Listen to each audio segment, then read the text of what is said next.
Hello, everyone, and welcome to another episode of Healing Conversations.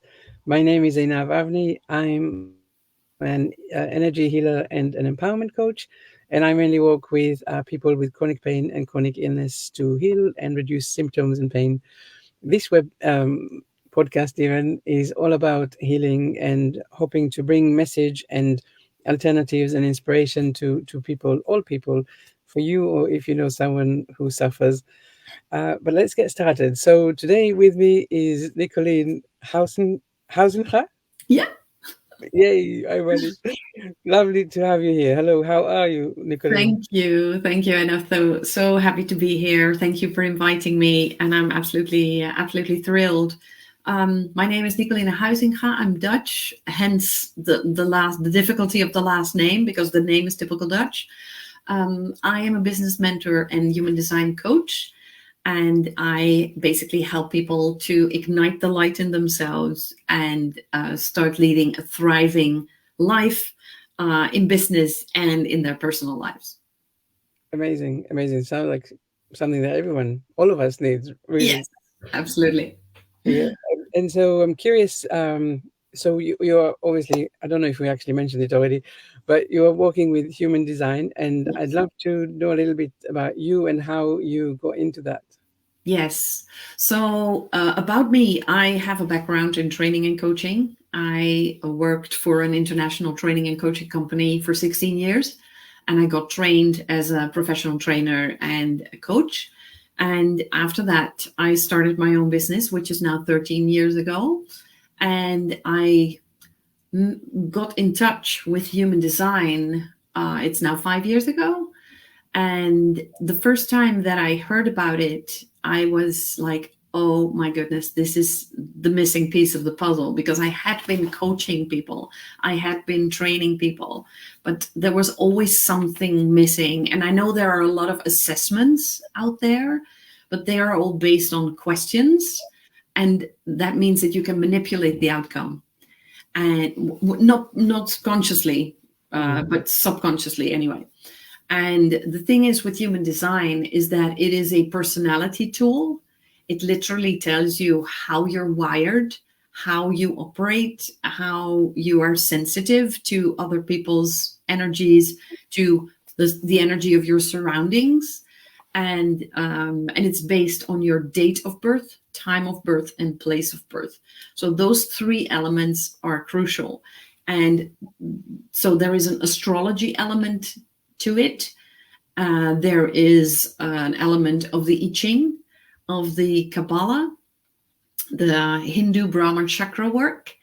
And that's where it really got interesting for me is there is a science element to it too, and that's quantum physics. And the whole combination is all about energy. How do we manage our energy? And that's when I felt like, oh my goodness, this is the missing piece of the puzzle because we are all energy, right? Our all bodies are energy. Our interaction is energy. And that's what I really found intriguing. And since then, I have really been experiencing it myself like, oh my goodness, this is so valuable and this is so true. These are things that I have known all my life, but I always thought that it was a flaw or I needed to change it or was something like a weakness between air quotes. But now I know that this is my design, this is my talent, this is my strength, and this is how I can use it. And that's when the magic started to happen. And I started doing it with clients, and they were like, what? This is just amazing. And, it gives so much recognition, acknowledgement, acceptance, peace of mind of, okay, this is who I am, this is how I operate, and this is the way I can use it. And and that for me is like the best thing ever. So whenever I do a reading with a person, sometimes they get very emotional, but there's always a huge sigh of relief that they're like, oh my goodness, this is indeed who I am. And they feel a huge permission to be who they really are. Yeah. Absolutely. I mean, I was talking with someone the other day after speaking with you briefly, and they said something like, they said something like, "It's not in my nature to do this, but I'm really trying." Something Yeah. along those Yeah. lines. And then you popped into my head, and I was thinking, I'm sure you would tell them, exactly that they are basically operating against the human design, Exactly. and they're Yeah. not flowing with how they're meant to be doing things. Exactly. Yeah.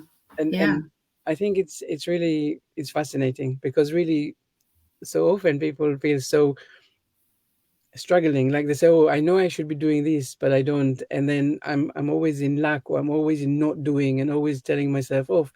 And I'm sure in a minute we will hear a little bit more about the types of human designs, and Yes. how people can actually make sense of that, and Yeah. also in what areas of life, is it does it touch everything, or is there anything that it's not touching? What Hmm.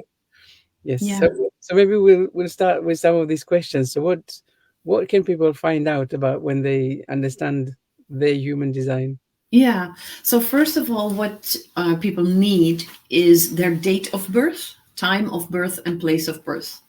And then they could go to a website called mybodygraph.com. Not my website, but I think it's a great website, because it gives you a free profile of your human design. And then you will find out that you're one of the 5 energy types in human design. And the 5 energy types are generator, it's the majority of people, 37%. Then we have manifesting generators, they are 33%. Then we have projectors, 20%. We have manifestors, 9%. And we have the very rare energy type and reflector, and they represent 1% of the entire population. Now, each energy types has very specific elements that are their strengths. And of course, all those strengths have shadow sides as well. And each energy type has its own strategy. That's the way you navigate life and how you lead a life of flow and ease. And then every person, individual, has an authority, and authority means your decision making tool. So when you know these 3 elements of your human design, you know like 70-75% already. All the other things are details, very important details, but if you know your energy type, your strategy, your authority, then you already know a lot. You want me to explain a bit briefly about each energy type, because especially the link to chronic illness and healing may be really interesting to know about these energy types. Yes, please. I would love that. So the first one, the generator has a sustainable source of energy. So the generator is like the working dog. They are very energetic. They get things done. They are the executors of work, strategy, and they are incredibly energetic. However, what generators need to be aware of is that they do the things that light them up. If a generator, even though a generator has like a sustainable source of energy, so there is like, constant energy going on. But if a generator does things that are not in alignment with who they are, and that they don't get fired up about it and like, oh, I really want to be doing this, and they don't feel the enthusiasm, it could lead to a burnout situation. Mm. So it's very important for generators to do the things that light them up. Then we have the manifesting generators. They are more or less like generators, but I would say in overdrive. So the manifesting generators have the sustainable source of energy as well, but they also have like a multi passion. So they are passionate about very different things, and they are multi talented as well. So they can do a lot of different things. And in a sense, that's wonderful, because you have all these talents, you have all these interests, and that's just wonderful. But for the people around you, it may seem like, oh, you're all over the place, you're chaotic, you cannot choose. So that can be really tough for manifesting generators. Again, for generators and manifesting generators, it's really important that they do the things that light them up. And for manifesting generators, it's important that they keep doing the different things because they need those different projects to burn off their energy. If they are forced to choose just one thing, a manifesting generator could get all kinds of issues. And especially when I think of a chronic illness, when a manifesting generator is forced into a box of, oh, but you can only do one thing, and this is what you're going to be doing for the rest of your life, that's hell for a manifesting generator. So the body may respond by creating some kind of chronic illness or an injury or anything, because a manifesting generator needs all those different elements. Then we have the projectors, and the projectors don't have the sustainable source of energy. But what happens a lot with projectors is that they get caught up in the energy of generators and manifesting generators because they represent 70% of the entire population. And projectors try to keep up with generators and manifesting generators, while what projectors should be doing is take a rest. They need more rest. They need more sleep than anyone else. And that's really important that they honor that flow. And I know it's hard when you're in a corporate job, like in the middle of the day, like I need a nap. That's really tough. But it's important that you, as a projector, you find ways to find time for yourself and to take a break from everything that's going on around you, especially when you're surrounded by generators and manifesting generators. It could exhaust you.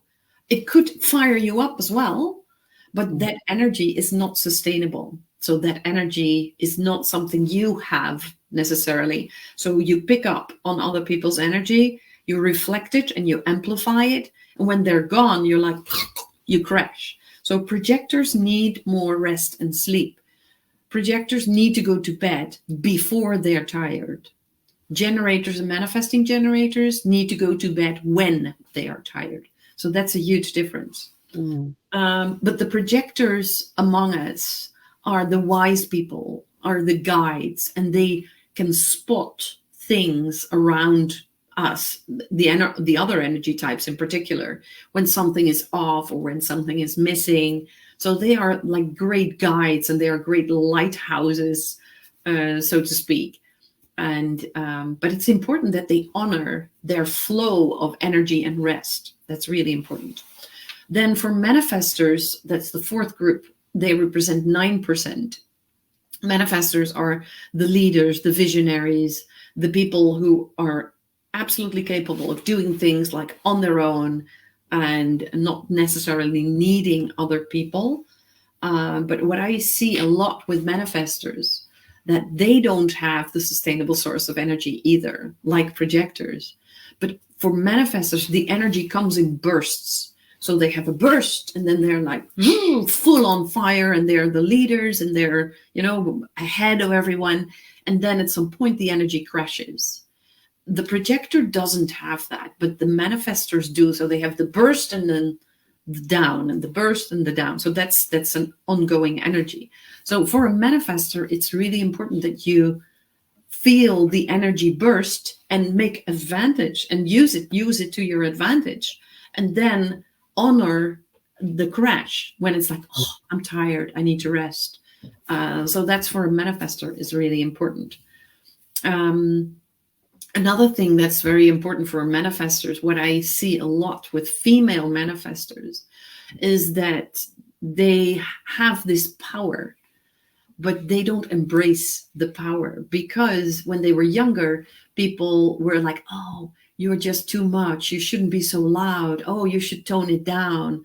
Oh, no, don't speak first. You just wait. Well, a manifestor is here to lead. A manifestor is here to be powerful. So many manifestors I know were kind of conditioned into people pleasing, into toning it down and not fully embracing their power. And that's a crappy feeling. to have, that you know you have the power, or you perhaps you're not even aware of it, but you feel like something is off, but you're not stepping into it. So so that's for manifestors, I think, a really important element to take a look at. And then the last group, the reflectors. And the reflectors are like the canary in the coal mine. They have, when you look at the body graph, they have all centers open. They are all open to other people's energy. So they reflect and amplify what's going on in their environment, whether it being people, whether it being culture, no matter what. So they are reflecting and amplifying that. And when you're a reflector, it's so important that you are aware of the fact that you are open to other people's energy, because you can feel bad and the emotions aren't even yours. And you can pick up on other people's fears, and then you start feeling fearful, and the fear isn't even yours. So it's really important for a reflector to take time alone, to sleep alone, to make sure that you have enough alone time during the day and during the week, so you can really go back to your core and your truth and what you feel is necessary. And what's incredibly important for a reflector is building up the courage and the confidence to walk away when people or environments or groups or locations don't feel right. Because as a reflector, you are a canary in the coal mine, and you can just sense when something is off. You know when something isn't right. So it takes courage, but that's, I would say, an important element for reflectors to focus on, to create some boundaries and to stand up for yourself and choose the best life for you. So this is a bit about the 5 energy types. Amazing. I'm thinking, which one am I? Interesting. I know, I know, I know what you are. You're a generator. I'm a generator. Yeah. Yes.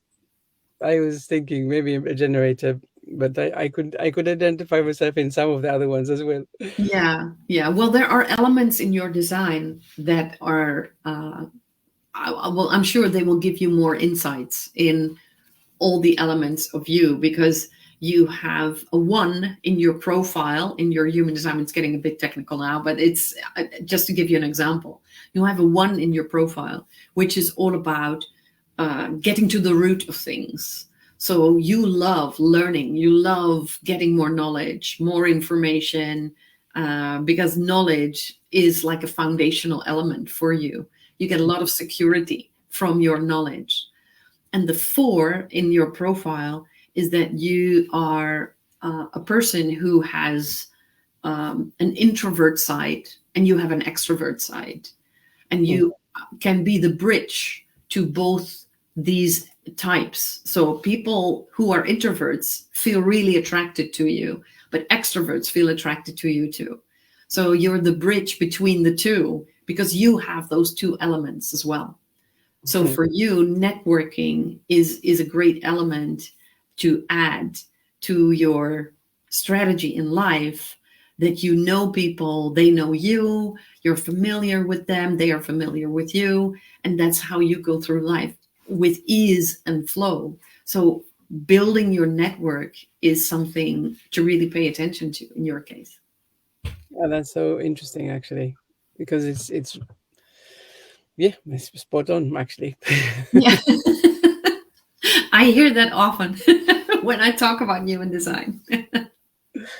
Yeah, and so how so we spoke before a little bit. So first of all, I just want to touch on what you said earlier about the personality types, and I definitely get that.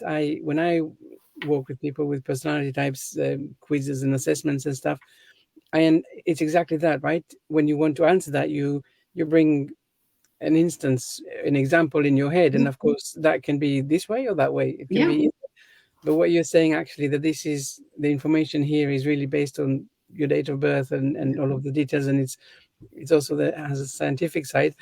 It really is taking away all of these uncertainties that you yourself bring up.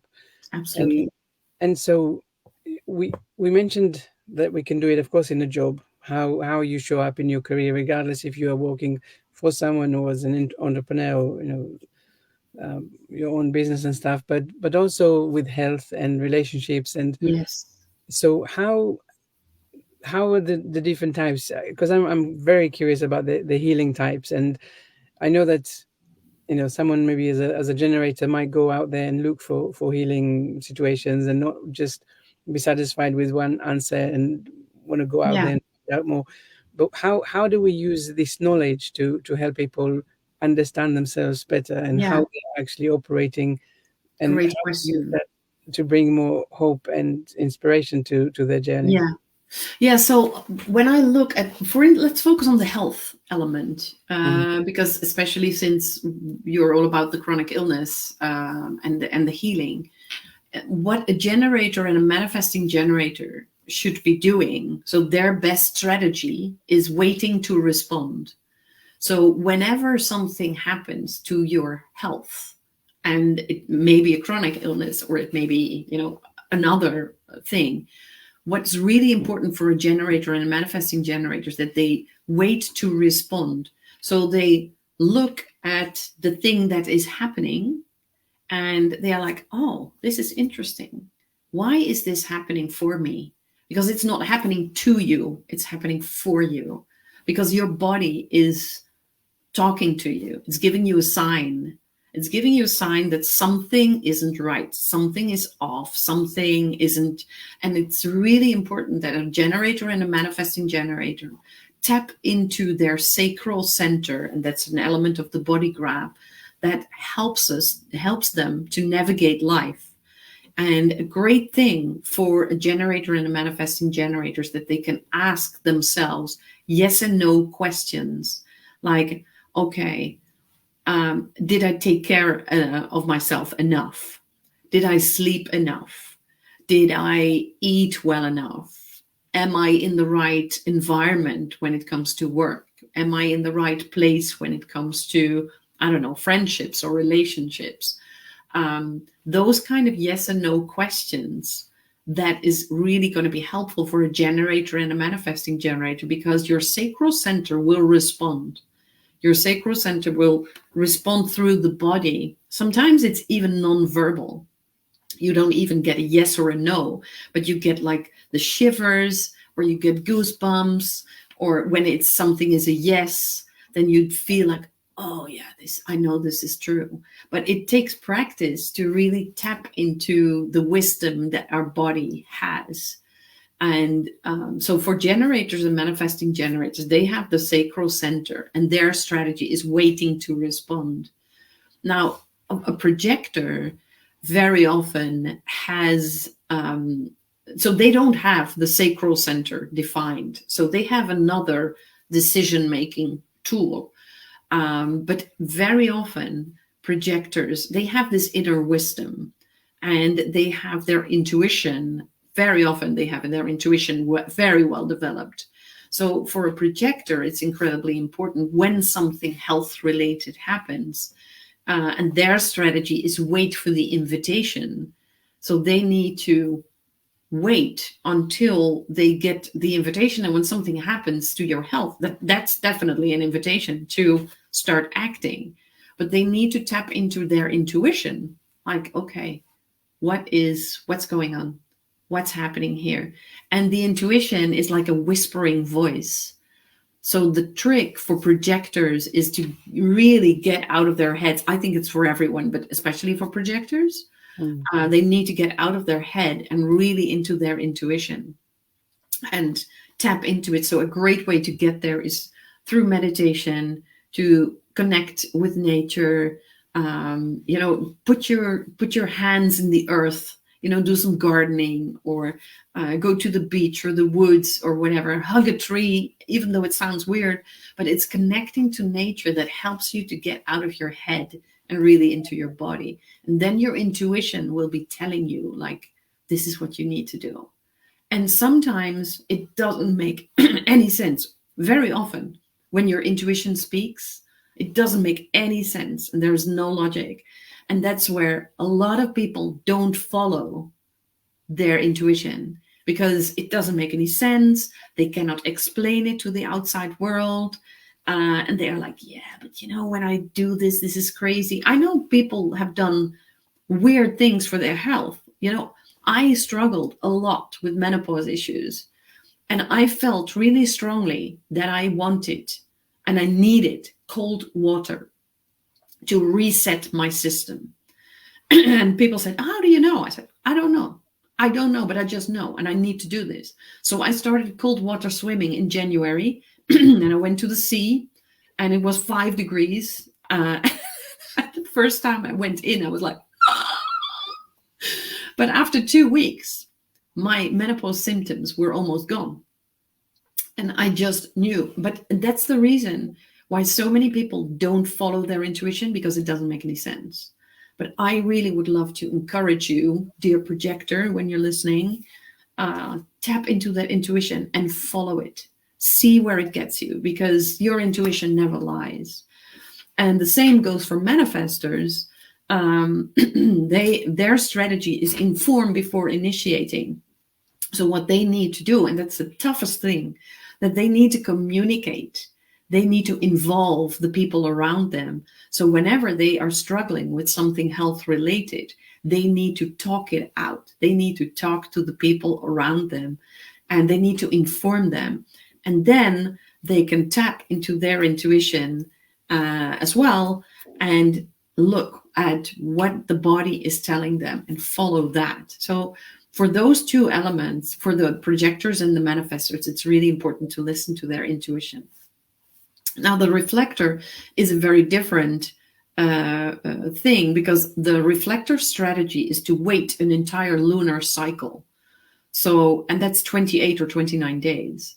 And that can be really long for people. Like, oh, but I cannot wait. I have this health issue right now.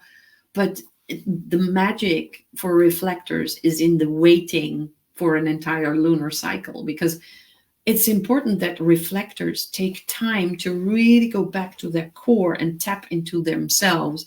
And it's very hard for them to do that, because there's so much noise and distraction going on around them, and they are receptive to all of it. So for reflectors, it's really important to take their time and not rush things. So especially with health related things that may be annoying, but it's your best way forward. So I hope this helps a bit enough. Mm. It brings up so many things for me, actually, because a lot of the time in the work that I do with people, I talk about alignment and harmony, and going back to the things that I all the time talk about this knowing, and so I compare it, the basically the soul to our negative voice, and I tell people, I encourage them to find an example in their own lives where they know that they've been operating from, what their Yeah. soul is guiding them, versus when they are listening to the negative voice. Yeah. And it's interesting, because when I listen to what you're saying, it feels to me that some people will be more aware of their soul than others, and some people Absolutely. actually will be more, in touch with the negative voice. But it kind of shows it to me in a way that is clearer. It's clearer that, I guess, clearer for me that not everyone is like me. Yeah. I need to bring that a little bit also into consideration. But it is also very interesting how you say, yes, the generator and the manifesting generator. I guess it's more about the active listening. So they actually ask themselves the questions, versus the manifestors and projectors that Yeah. need to do the meditation and see what the intuition brings Yeah. up to them. Yeah.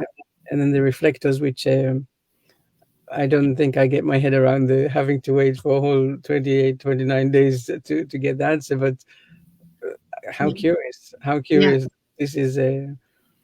This is that. Yeah. And of course, there are much more elements to each and individual human design, because this is generic just about the energy type. And then as we are as humans, things can be really more complex, with all kinds of elements that play a role into your entire design and how you are as a human being.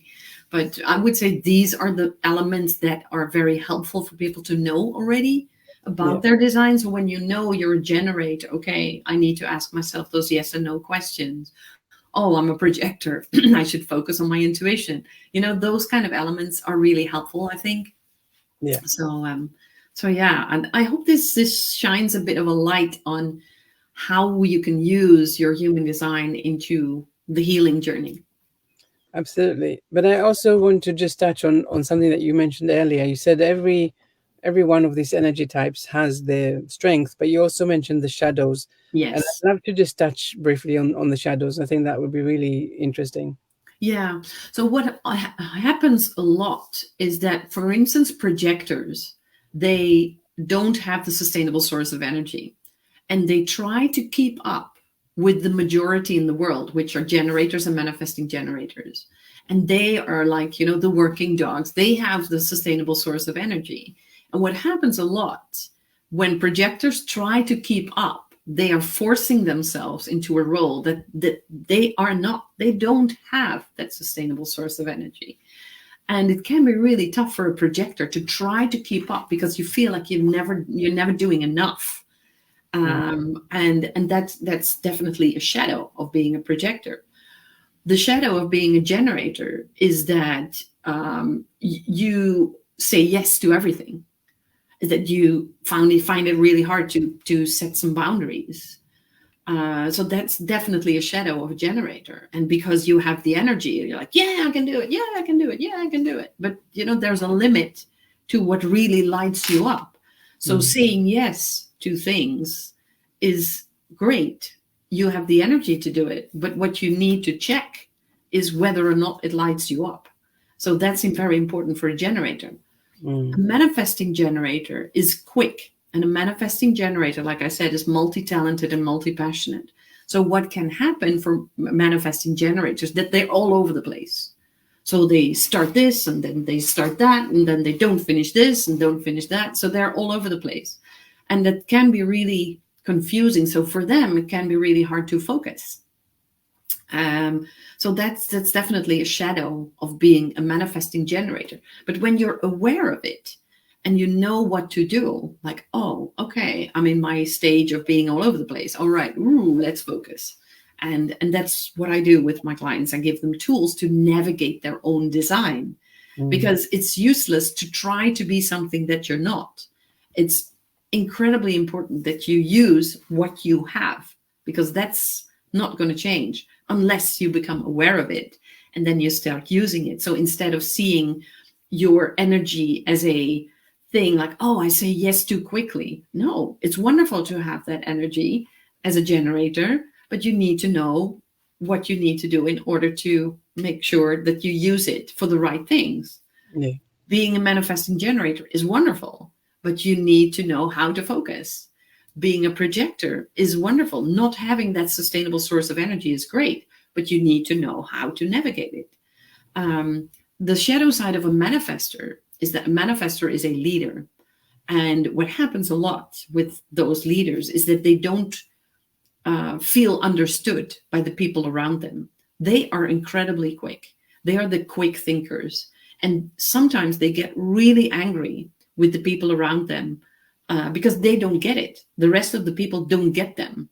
And it Mm. can be really tough for a manifester, to be the visionary and to see where things are heading. And people are still like, yeah, but no, I don't know. Yeah, well, this step or that step. And then the manifestor is like, no, we need to go there. So that's the shadow side of a manifestor. Um, and for a reflector, I would say the shadow side is to not, when they're not aware of their sensitivity to their surroundings, they think, and that happens a lot with the reflectors I know, they just absorb all the energy around them and they think it's their own. So, and they don't get it. They don't understand that one day they can be really happy because they're surrounded by very happy people. And the next day they're very angry or sad, or, and they don't understand themselves. They are like, but who am I? So Mm. that could be the shadow side of being a reflector. But then it's incredibly important, like I said, that a reflector just goes back to, okay, I know who I am, but I need some time alone. I need to be without all the distractions. And as for the manifester, what the manifester can do is follow the strategy. They need to inform before initiating. So they need to keep talking to people, explaining things. Sometimes, like you're talking to a 5-year old, and that may be annoying, but as a manifester, you're the quick one. You're the one who can see all the things. So you need to break it down into bite sized chunks for the people around you. So, yeah, everyone has their shadow sides, but instead of seeing it as a shadow, it's like knowing it and being able to navigate it. And that's absolutely what I love doing. I think that's incredible, actually, because also, yeah, I guess that's exactly the point, isn't it? I mean, you can look at something negative and say, well, that's it, and I can't do anything about it. Or you can say, how do I use it to my advantage and actually Exactly. bring myself forward? Yeah. And this is really everything. Yeah. uh, Absolutely. we come unfortunately to the towards the end of our conversation, and I know that you have something that you want to share with our viewers or listeners. Um, Yes. please tell us what. Yes. So, very often, what happens when people get in touch with human design, they are like, oh my goodness, it's so complicated. It's tough. It's like learning a new language. And so, I created a free download for people. When they know their design, I offer them a free explanation of their design. So, all they need to do is go to the link that you will be sharing, and they just need to indicate I'm a generator or a manifesting generator or whatever your type is, and then you get your download with your design explained. So that's my gift for people who are listening and watching. Oh, wonderful. So first of all, you said they should go into the mybodygraph.com to get Yes. the type, and then come to Yeah. your link to get the explanations. Yes. And of course afterwards, I will share all of your social links as well. So if people want to get in touch and find Excellent. out more, then Great. I really encourage them to do that. Nicoline, thank you so much for being here today. It's been Yes. fascinating. I've learned so much, and thank you. I really Yeah. appreciate Thank you. Thank you for having me. It was my pleasure. it. Thank you.